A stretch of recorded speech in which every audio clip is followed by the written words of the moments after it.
Dito sa harap eh, hindi maririnig yung doorbell. Ikutan natin sa likod ng bahay yung customer natin. Dito lang yan.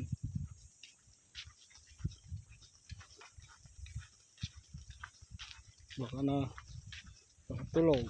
Igawa natin.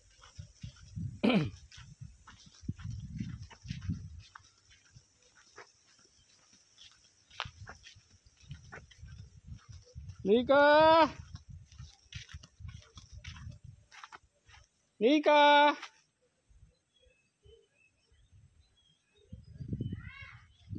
Parcel!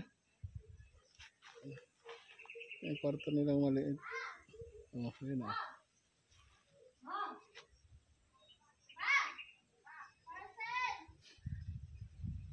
Diba? Hindi kasi rinig dun sa harap eh. Pati yung doorbell eh.